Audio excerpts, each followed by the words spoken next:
but I always think of one of your favorite guys, your favorite guy, really, The Weeknd, Hmm. and how he has all these huge records that are talking about a bunch of debauchery, but in this very clever and subtle way, you Yep. know? And it doesn't change him being the king of pop right now.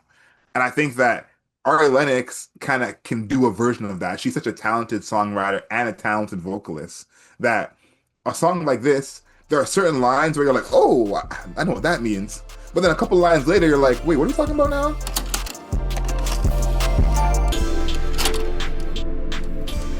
Good afternoon, beautiful people. This is another episode of Album Mode. We review a new album every single week. We look at the lyrics, the production, the overall aesthetic of the album, and how that album fits into the context of that artist's career. For everyone watching on YouTube, we thank you. We appreciate you. Make sure you like this video, subscribe to us, and leave us a comment. Let us know how wrong we always are. My name is Adriel Smiley, aka AdrielSmiley.com, aka Adriel Smiley Official, aka Champion Scribe. And we're here with His Royal Highness, aka the Bunny, aka No Longer a Munch, aka joining us in this new world, King Grant. Welcome back, everybody.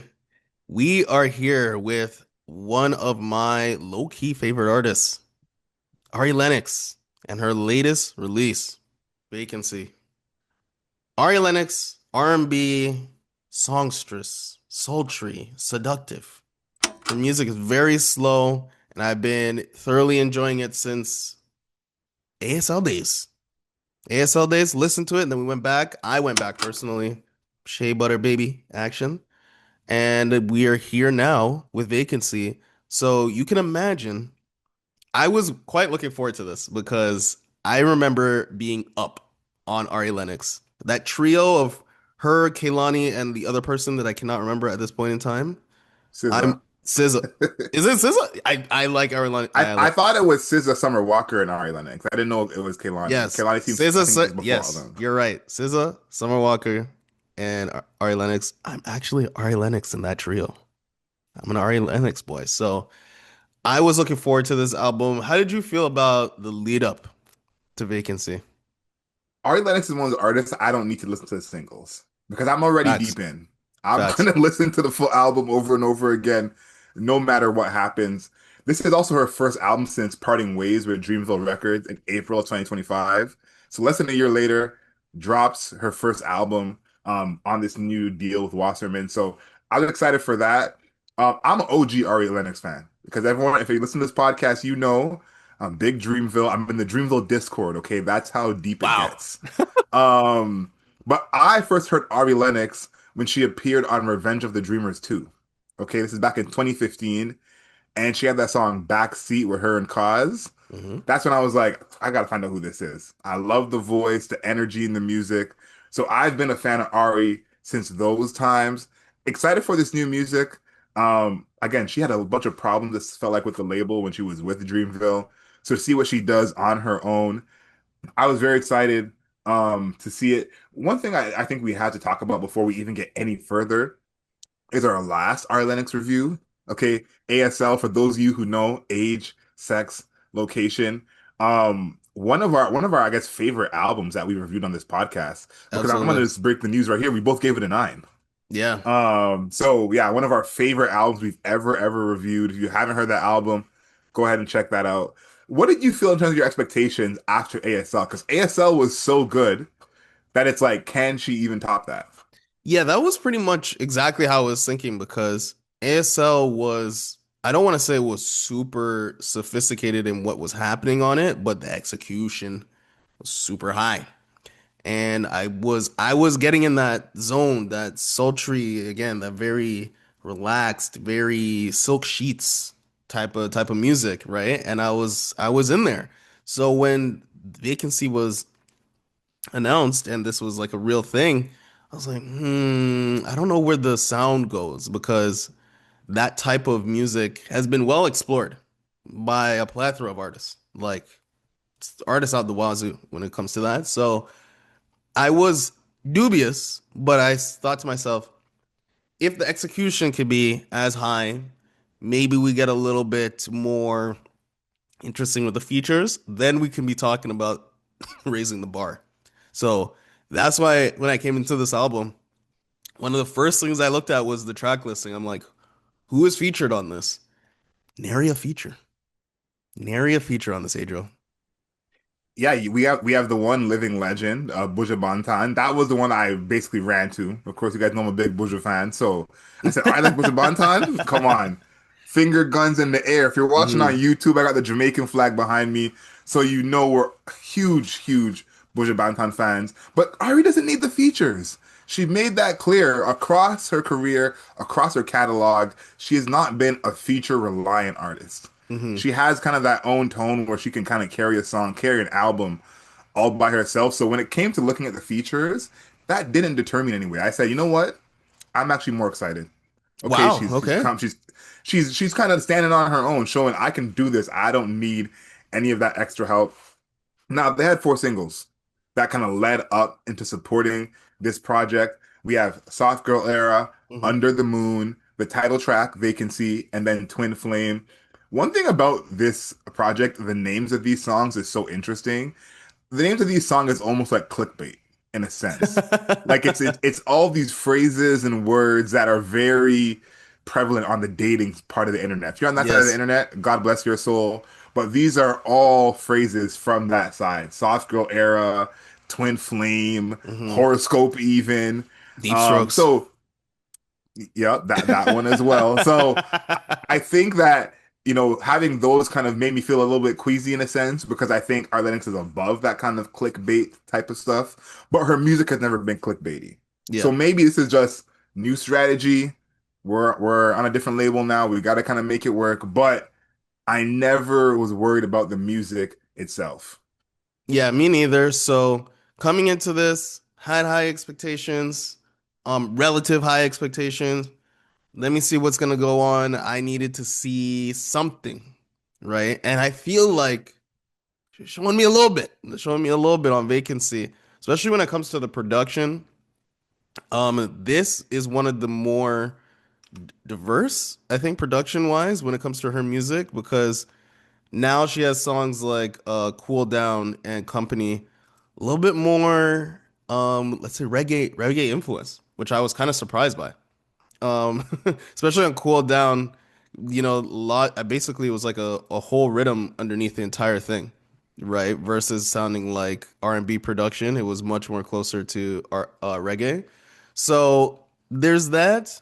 Then there's even a song like Horoscope, got some brass, a little jazzy, a little lounge. I felt like I was, I felt like I was in a club in 1963, smoking the air, the woman in the sparkly dress in her band singing on stage. That's what it felt like. So I was enjoying it when it came to production because we're seeing a lot of different spaces that I feel like she didn't occupy before. It was a more singular in the production style and R&B style in previous albums. Did you have like a single song that was like, I didn't think that she would be doing something like that. Well, Cool Down and Company are the two that came to mind for me as well, because I don't think of reggae being something in Ari's wheelhouse. So this was the first time for me Yeah. being a fan for over a decade. Didn't know that she had that. Never had heard a song like that from her before. When I Hmm. think of R&B and reggae coming together, the artist I do think of is Georgia Smith. She's done that a few Yeah. times. Ari had not seen it, so I was very happy to see that. And of course, when you see Buju Banton on a song, you kind of assume it's going to be of a certain kind. You don't bring Buju Banton into a record for it to be more the R&B type of thing. Now Yeah. he's capable of doing that, but I think you want it to feel more authentic with that kind of reggae sound. One thing I did want to talk about is the intro, Mobbin in DC. Okay. The horns on this, because you mentioned the brass on some other records. The horns on this song are additive and addictive. And I think this mixed with her voice Hmm. is probably to me the best of her sound. Now, you talked about the visual it gave of like in that 1950s jazz bar Hmm. and a woman singing with her band. I think that is absolutely spot on for this record. So I think that as an intro definitely sets the tone. I think that use of that sound makes this album feel more cohesive. Even when you go to different parts, you kind of bring those instruments into different sounds, which I think works well here. But I thought Mobbin in DC is the intro, I was like, great choice here. Yeah, exactly. I think that that might be the evolution going forwards, where it's a little bit more jazzy, because she definitely has like that snappy voice that can accompany a lot of jazz music. So I think that that could be a space moving forward. Um, how did you feel about the Buju Banton feature? I know you have strong emotions. What a sentence. I know you have strong emotions. I thought it was interesting because it just felt like such a divergence from the rest of the record. I did like it though because I think, Buju really can't miss. For me, he's one of the most versatile artists of all time, and Mhm. so I don't really worry about him on any type of production. But it did stand out in the album. Like it Yeah. almost was like the least cohesive part of the project in a sense, Hmm. just because his voice and her voice is two different worlds. Yes. But I Literally like the like song. I like the song itself. But I yeah. think in terms of where it fits in the album, you're kind of like, where did we just go right now? Yeah. So that it is a little off-putting in that sense. Yeah, I think that the dichotomy with like the contrast between them is actually amazing. I think it's so good, but it is just like dropped into the middle, or well, it's the third last song. It's dropped into Yeah, the near end the of end. yeah, it's dropped into the end of the album, which I hate when artists do that, where it's like, yeah, I'm gonna put all my experimental or different sounding tracks at the very end. Like, how about just including them in the grand scheme of your album? I wish But I wish it was a single. yeah, that should have been a single. Like I think this could have been a single. I The agree. thing is, I think that artists like Ari Lennox, people are coming to her for a certain sound. Now again, this is only her third studio album. Like I think how long she's been in the game, how kind of successful she's been, it feels like she's done more in a Hmm. sense. When you think about it, ASL is in 2022. Yeah. So it has been a long time since we've heard an Ari Lennox project. And I think to me, I want to hear more like Company. I think there's actually something there. But I understand from a kind of commercial selling the album standpoint why she didn't choose that record. One thing I do want to mention, because this is kind of like the most copycat I feel like she ever gets, is on Twin Flame. Ooh. Now, when you listen to that record, it's a good song, makes sense as the single or one of the singles. But the thing is, that feels kind of like a Chris Brown record. Like the production on that, like it feels like a Oh, Chris Brown hit maker, Chris Brown Young Thug. If you know the era, like that's yeah. what that song feels like. It doesn't really feel like an authentic Ari Lennox record, in a sense. But I understand that kind of change that we've seen from these female R&B artists because if we talk about the Summer Walker album that we reviewed a few months ago, we had a bunch of songs, not like this Chris Brown record, but that were not necessarily Summer Walker songs. Right. And we liked some of them, kind of like You Go Girl, I think it's called. That are a little different from what she usually does. But I like to see these R&B artists experiment because Right. I think that there is a whole new group of fans there for them who kind of need that entry, and Twin Flame may be the entry for a new Ari Lennox fan. Yeah, that's really interesting. I never really considered that. So I'm gonna be looking forward or looking at her music going forward a little bit different because I'm really, really, really captivated by the idea of an artist who I feel like she has a pocket and she just stays in there. But I'm seeing a divergence, like experiments. Just throwing a couple of things at the wall, trying to see like, is it gonna work? And I feel like those elements are working. I like Twin Flame, low key. Is that illegal? Like I don't know. I I don't I don't think you're the only one. Like it's a single yeah. for a reason. Yeah. I liked Twin Flame. I just wish she had more features. And I get do you want to talk about the fact that she has only one feature on her album? Like I get it to a degree because she just left for a different label, so you kind of want to flex your own powers, but I'm always a person who's like actually flexing your powers is just like maximizing how good your music can sound like. I'm actually not mad at her having no features because I just think, like, to me, she's an album artist. I Hmm. think in 2026, a lot of people don't listen to albums, so Yeah. they only hear the singles or that one song that might go viral. But she, to me, has always been an album artist. Like a full body of work from her is the best she's gonna sound, and I think her full body of work sounds better when it is just her voice. So I'm actually not upset with it, but my thing is I hope this is not what it is going forward. Like I don't want her to become, the women version of J. Cole, platinum with no features. Like I don't want that to be what we do every time. And hopefully there's kind of a version of this where instead of it happening on her album, she hops on other people's albums. Let's hope that's what that becomes. Yeah. But I have no problem with it. Okay. Do you have any lyrics that you want to talk about? This is one of these artists. Ari Lennox is one of those artists where kind of already know what's gonna happen when I'm coming in. She's gonna be it's gonna be sexy. There's gonna be sex talk. There's gonna be talks about forms of undress, what I look like in the mirror, how much it costs to do specific things. Like I feel like I feel like I know what's gonna happen here. So do you have any lyrics in particular you wanted to talk about? One set of lyrics from one song, Hmm. Pretzel.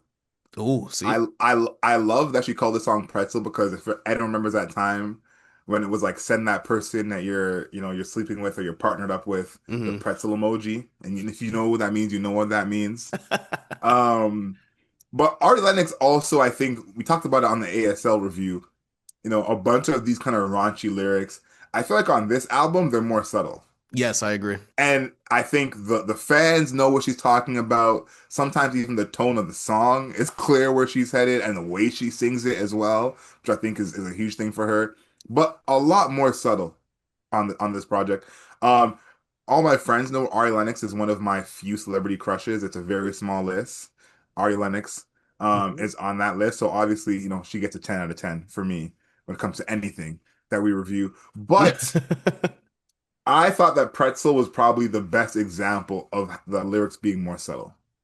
Okay. Now, in verse 2, she says, the water is a mantra.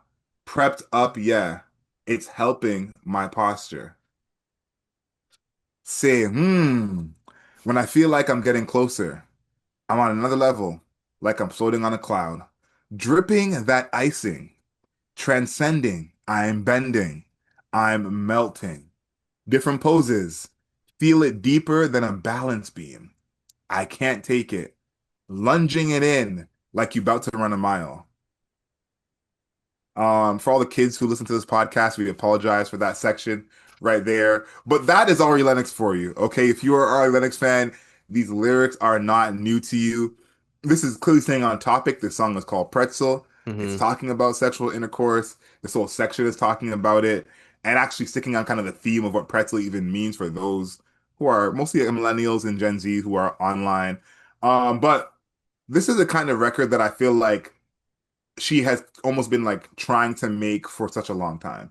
There's probably another level of subtleness that she can get to, but I always think of one of your favorite guys, your favorite guy, really, The Weeknd, Hmm. and how he has all these huge records that are talking about a bunch of debauchery, but in this very clever and subtle way, Yep. and it doesn't change him being the king of pop right now. And I think that Ari Lennox kind of can do a version of that. She's such a talented songwriter and a talented vocalist that a song like this, there are certain lines where you're like, oh, I know what that means. But then a couple lines later, you're like, wait, what are you talking about now?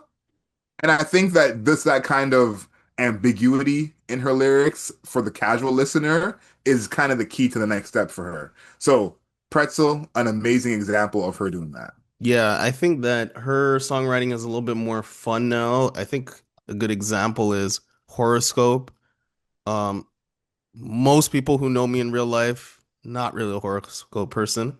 And this song is kind of one of the reasons. But I think it's a good song. But here we go. I had a tourist ghosting me for 5 days. I couldn't sleep. Took his EBT groceries. Wow. Crazy.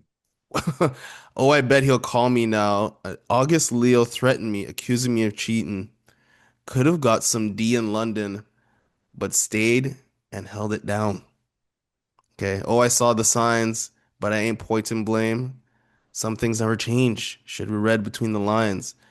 That boy put the hole in horoscope, and I ain't gonna take it no more. That boy put a hole in horoscope. I know because I've been there before. Okay, so first of all, sinister lines in this. I'm not gonna lie to you. Took his EBT groceries. Wow. That man Crazy. is on government support. It's like, that is crazy. You're stealing people's It's like, groceries. come on, girl. You don't gotta do Yeah. that. Um, but even the idea of that boy put a hoe in horoscope, I thought that was pretty funny. Kind of clever. So I think that the lyrics on this song are a little bit more biting than in the past. In the past, it's again very seductive, and she's trying to draw you in. And this one is kind of it's a little bit more humorous in a way that you can only really do in a theme like this, right? Whole song is themed around horoscopes. So I thought that was fun too.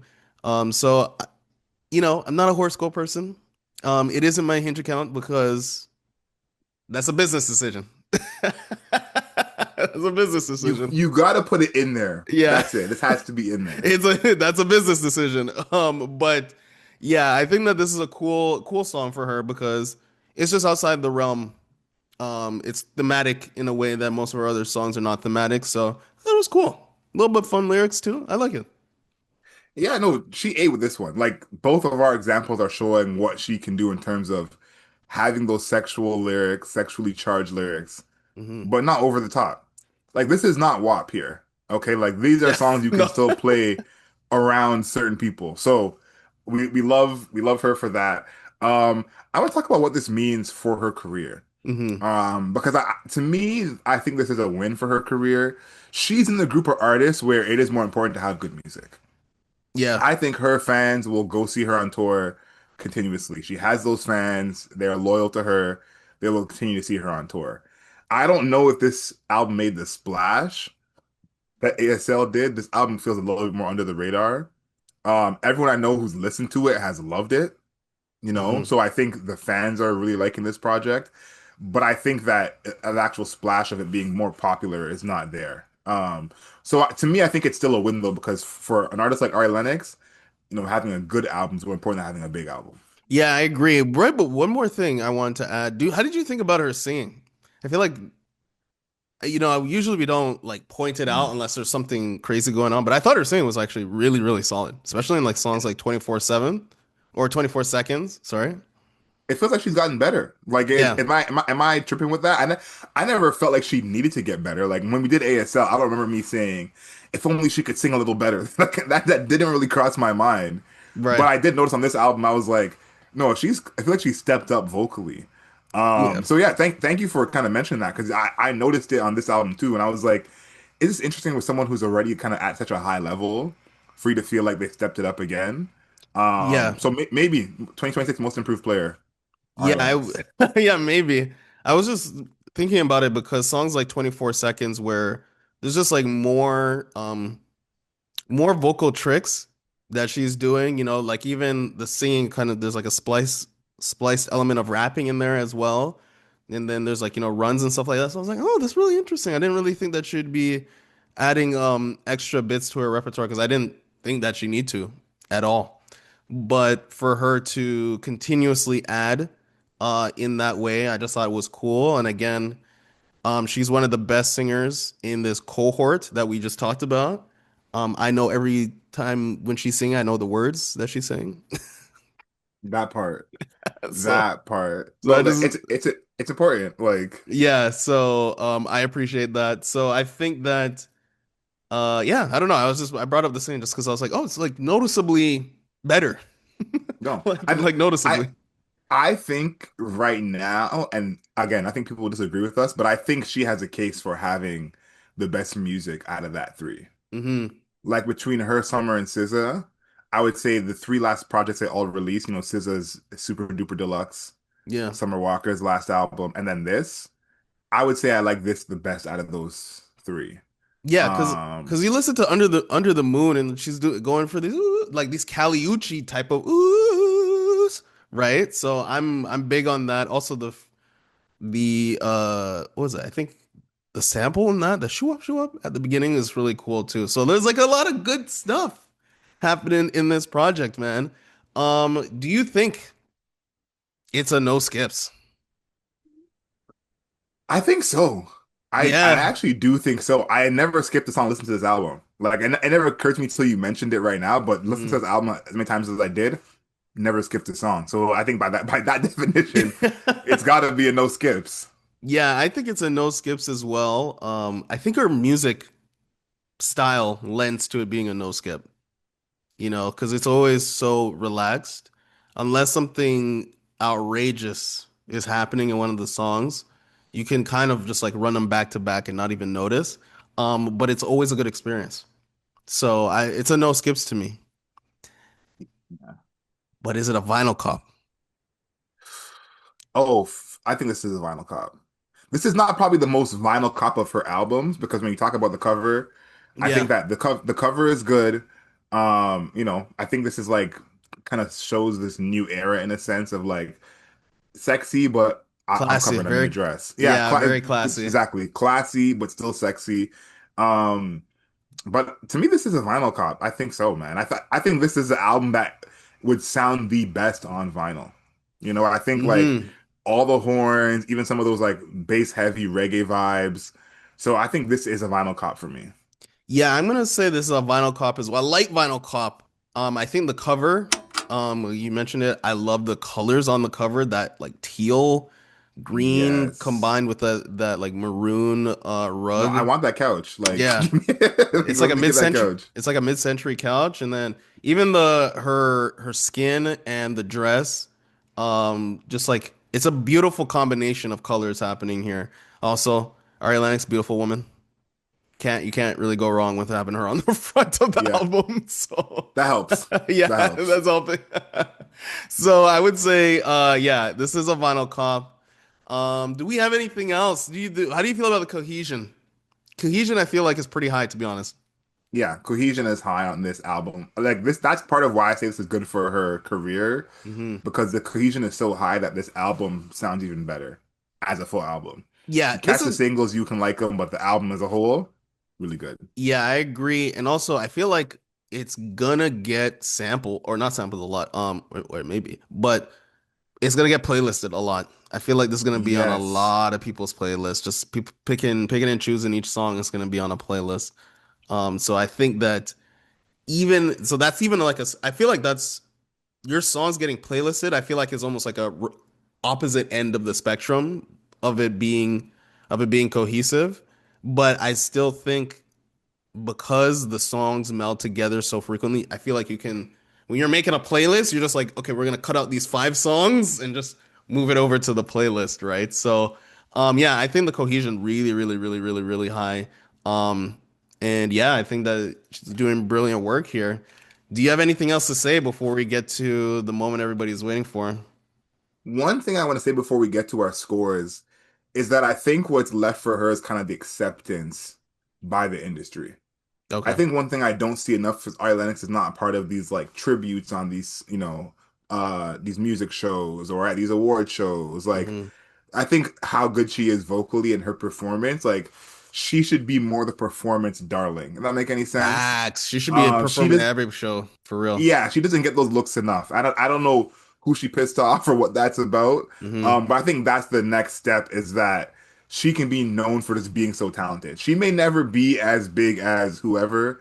I don't know, I'm not kind of looking for that anymore from her. But I think the talent is clearly there where she needs to get those looks of performing beside, you know, for on YouTube, you see Lauryn Hill behind me performing with Lauryn Hill. Lauryn Hill is Yeah, going to be doing the D'Angelo tribute at the Grammys. Ari she Lennox should could be be in a part there. of that, Yeah, I So agree. that's what I want to see next for her. But let's get to our score, Demar. Wait, What do you have? Oh, what do you one have? thing, because this we're kind of projecting forwards here.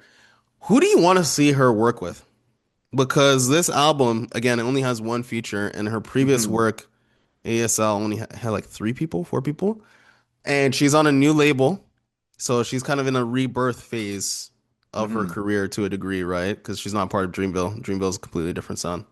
So, who do you think that she should be collabing with, going forward? I'm gonna go with my personal choice. Okay, Yeah. this isn't like my musical vision. I want to see her with some of those auto-tune singers.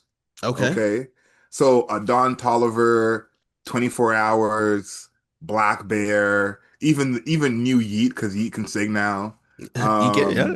Um, but I want to hear her with those auto-tune singers. Okay. Even Gunna when Gunna gets in his R&B bag. I want to hear those records with her. I think she can have like a fun flow that could make those work because she does have that kind of like lyrical dexterity as a singer Yep. to in a bunch of different pockets. So I want to see more of that. Like the Brent Faiyaz feature, the Lucky Day feature. Hmm. That's fine, it has its place. I want to see her with some of the more auto-tune singers. Okay. That's an interesting place to go. I'm looking for a Georgia Smith. That hasn't happened yet. Just give me super R&B, even though I'm low on R&B Georgia Smith and I'm high on literally any other genre of music. Georgia Smith. But I could see some juice happening there. Um Steve Lacy, little Steve Lacy action, I'm not mad at that. and I was trying to think of one other person. Oh, Janelle Monáe, Janelle Monáe, because I remember she had that. What was that? Age of Summer album? I forgot what it was called. Yeah. Age of Pleasure. Sorry, and album was also reggae influenced, dancehall influenced, and she's already kind of trending in that space. So if we can maybe get a little bounce, a little, just a she's already has Buju Banton on one of her songs, bro. It's not like she's not going in I that thought direction. of Janelle Monáe, but I don't want that. Janelle Monáe's version of reggae and this version of reggae are two different things. I like And this version of reggae a lot better. we could see some crossover, Maybe maybe. maybe Janelle can come into Ari's world. You Okay. know, that might make a little more sense. Okay. But that's what I'm feeling right now. I'm looking forward. I like when artists do this where they kind of like reset because there's a lot of artistic pathways that they can run towards and I'm enjoying that for her. Okay. Now, the moment we've all been waiting for. Adriel, do you have a score for Ari Lennox and Vacancy? For me, this is an 8.5. Okay. This could be a 9. I just think there are a couple of songs that I'm like, this is not my exact cup of tea, production wise, but still a good record. Still a good record. This to me feels like an album that will kind of rise in the rankings over the years. I love that we're starting the year off with two high scoring albums. Mm-hmm. I love this when we do our best of the year and our top 10 at the end of the year. Mm-hmm. But And then you literally cohesive. forget, which did happen on the last list. That actually happened. But even the year before that, we had the last. Remember when we had the last dinner party? That was like literally the second week, Hmm. I think. Yep. And it And carried all the then way. the year before we had the weekend, which was the first week. Yeah, So maybe there's something that the best albums come out like at in the the beginning of year. the year. We gotta crank the data on that one. Hmm. But I do think very cohesive album. I think is dynamic at certain parts. It's kind of a musical growth from her, which we weren't begging for because last album we gave it a 9. Hmm. But for her to have such a high ranking album and still come back and grow, very, very impressive. It's an 8.5 for me. Okay. So for me, Ari Lennox Vacancy, I'm gonna put it as an 8.5 as well. I think I like the growth. I like the additional production styles. She even sampled, was it Players Anthem? I think that's on Hmm. Soft Girl Era. I think it was Players Anthem. I'm not. I should look at my sheet or my notes here, but I think it was Players Anthem. And then we're talking about reggae. We're talking about jazz. We're talking about big horns now. We're talking about different things happening, and even her songwriting style has changed a little bit more, where it's not as explicit as it was in the past. So I'm liking that there is a small fixins being changed, but I'm looking for what she can do big in the future because she before she was on this well-trodden ground of R&B and now she's doing these extra things. I'm like, okay, so when or if she can actually move fully towards those, that would be very interesting. But I like the idea of her not really having a ton of features because that did show that it could just be me. Right? It could just be me. Songwriting is still strong. Singing is stronger than ever. It can just be me. So I appreciate that, but I'm looking for like collabs. I want to see the collabs. I want to see what she collabs on. Um, there's people who have like not as strong a following overall, or not as strong as like a visual, or not as strong as like a presence overall. And I feel like they get more looks than her. So I'm like, I need her to step up on the collabs. I want to see her collabing with more people in the future. So I think it's an 8.5. Songwriting solid, production's really good. Singing's better than ever. I think it's just not, it doesn't have that, I always mention this, it doesn't have the killer song that I need to show somebody or listen to multiple times. Because there's not really a song that I'm like, there wasn't really a song where I hit like replay one on or anything like that. It was just like Yeah. solid body of work. Yeah, these are all B plus A minus songs, not an Yeah. A plus song on here. But Yeah. makes the album A. Like that makes the Yeah. album an A overall. What I want to know is what you guys think in the comments. Okay, you can comment now on Spotify, you can comment now on YouTube. All the Ari Lennox fans, make yourself known. What do you think? Where do you rank this album in her discography? Okay, tell me what you think of the album. Do me and Demar have it too high? Do we have it too low? You guys let us know. Find us on the interwebs, Album Mode Pod on all platforms, Twitter, now X, TikTok, and Instagram, Album Mode Pod. Subscribe to us on YouTube. Make sure you like this video. And of course, leave us a comment. And then until next time, know yourself, know your worth. Later days.